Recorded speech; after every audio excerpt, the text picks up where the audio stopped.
Bom dia, queridos irmãos e irmãs, graça e paz. Estamos aqui para a nossa reunião de consagração, estudando a Carta aos Romanos, continuando essa leitura, nessa exposição maravilhosa, abençoada por Deus. Eu quero te convidar, se você ainda não é inscrito do canal, se inscreve no canal, ativa as notificações, o sininho que está ali embaixo, curta esse vídeo e no final comente aqui nesse vídeo o que você acha de toda essa exposição, o que tem sido para você. Compartilhe o seu testemunho pessoal, que vai ser muito bom aqui para nós obtermos esse retorno, esse feedback.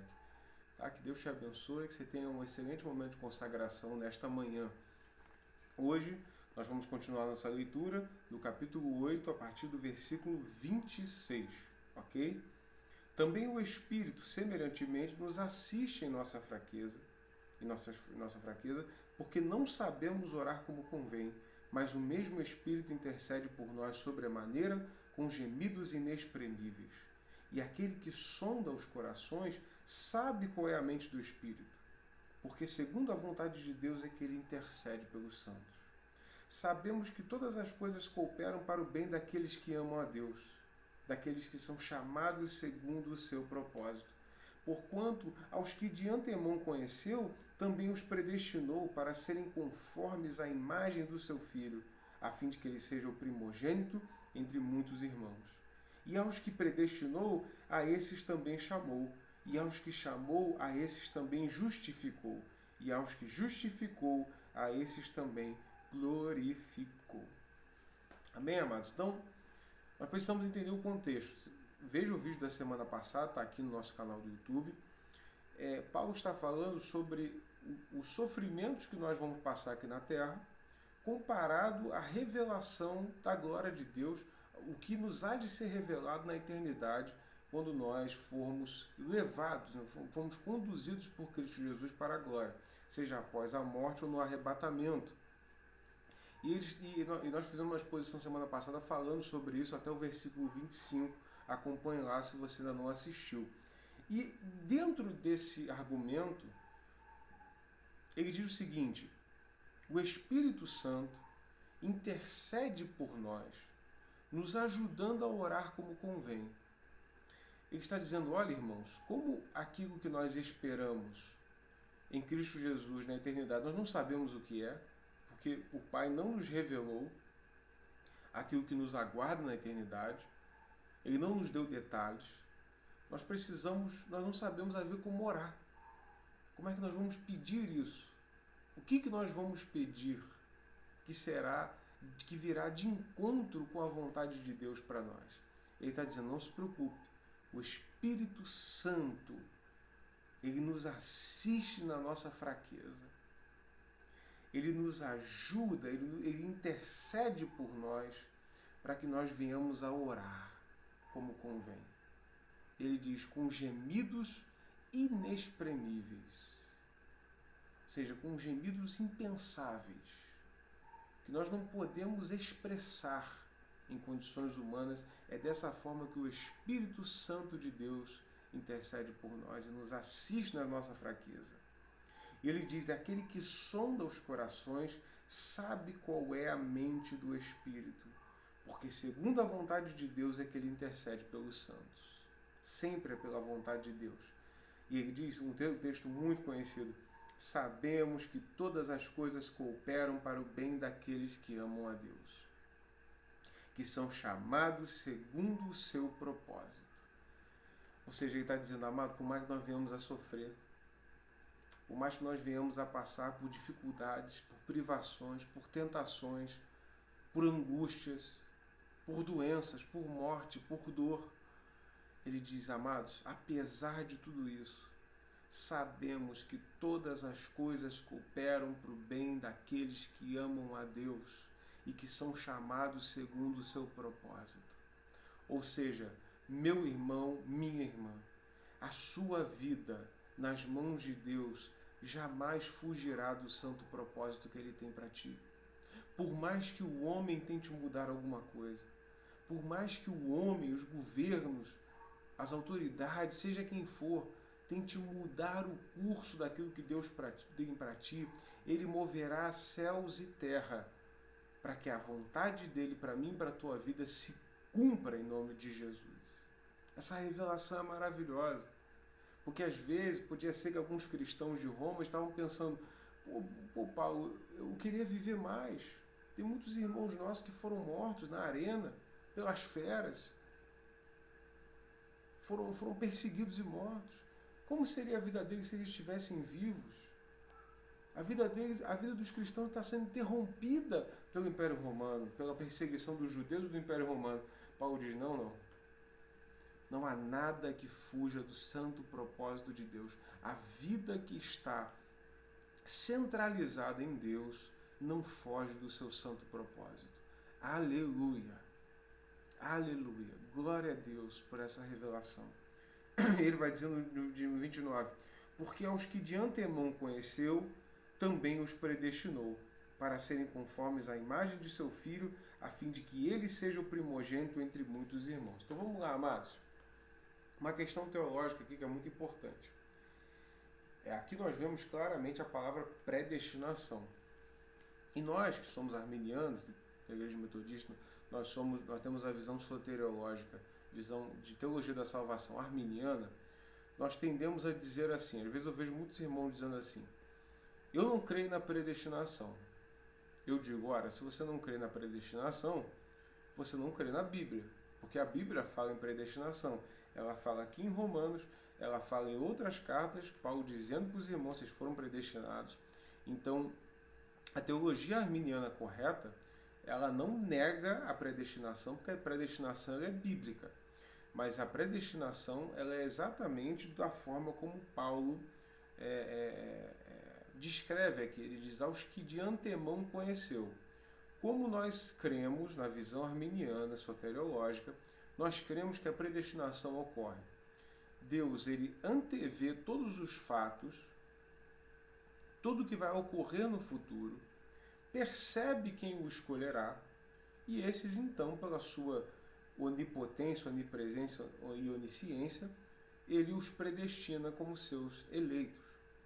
Então, não é que nós, arminianos, não acreditemos que a predestinação, nós acreditamos que a predestinação não existe.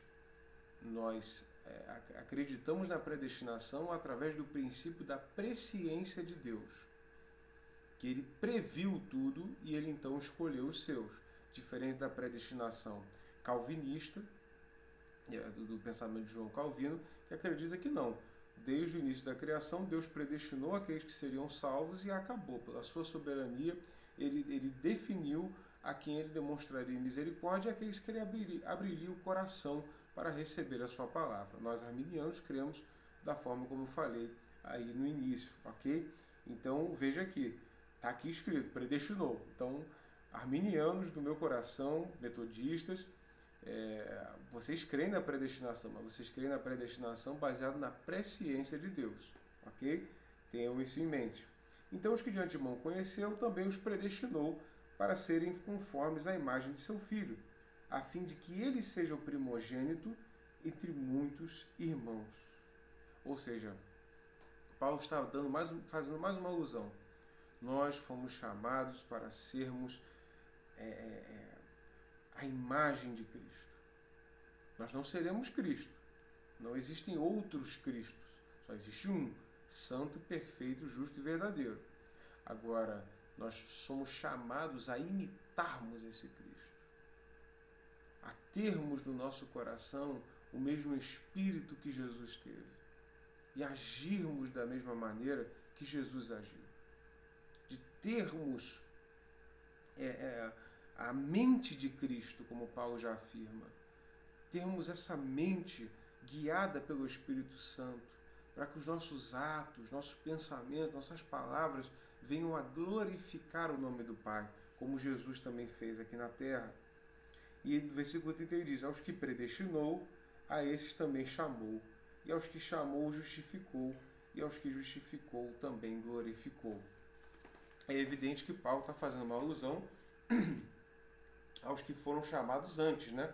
Porque não teria como nós sermos glorificados antes da vinda dele, antes da volta de Jesus.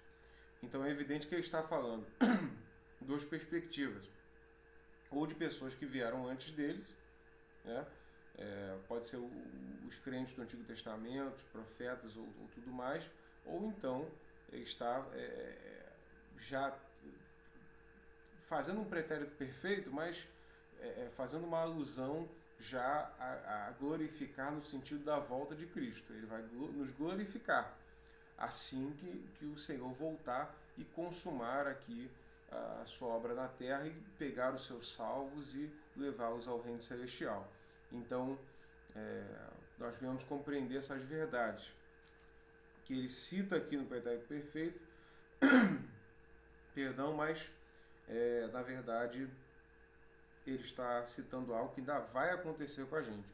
Nós estamos sendo justificados, nós somos justificados a partir do momento que nós confessamos o Senhor Jesus como nosso Senhor e Salvador, mas glorificados nós só seremos quando nós estivermos com Ele, né? Quando nós estivermos com Ele.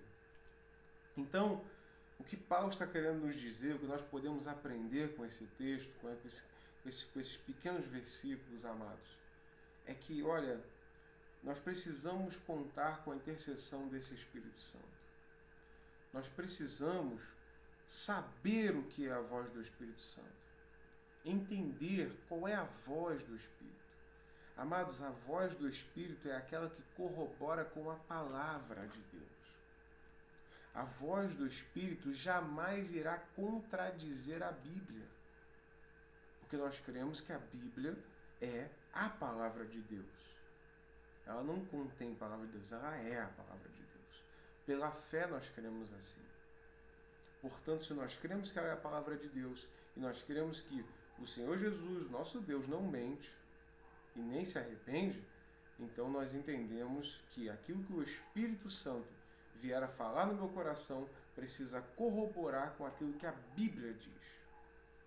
Isso serve, amados, para que nós tenhamos muito cuidado com as diversas vozes que surgem no nosso meio, dizendo que tem revelações do Senhor, dizendo que tem visões do Espírito, e que essa visão, esse entendimento não foi ainda provado pela lente do Espírito. Não foi ainda julgado pelo Espírito, espiritualmente, para saber se aquele Espírito que fez aquela revelação verdadeiramente vem do Senhor. Então que nós venhamos a tomar muito cuidado com aquilo que muitos dizem ser revelação do Espírito, livros por aí vendidos, pessoas que dizem ter altas revelações, que acrescentam doutrina. Devemos tomar muito cuidado, mas contar com essa intercessão do Espírito, para que quando nós não soubermos o que orar, que o Espírito nos ensine, para que as nossas orações, nosso coração, jamais se desvie da santa vontade e do santo propósito de Deus. E é como o versículo 28 diz: sabemos que todas as coisas cooperam para o bem daqueles que amam a Deus, que são chamados segundo o seu propósito. Amado, saiba que tudo que acontece na sua vida, se você está sendo guiado por Deus, o fim será proveitoso. O fim será proveitoso. E você vai saber, lá no final, lá na frente, que Deus sempre guiou os teus passos e sempre guardou a tua vida e a minha do mal. Que nessa confiança você possa se consagrar ao Senhor nessa quinta, nessa manhã, que Deus possa te abençoar poderosamente e que você tenha um excelente dia na presença do Senhor. Graça e paz.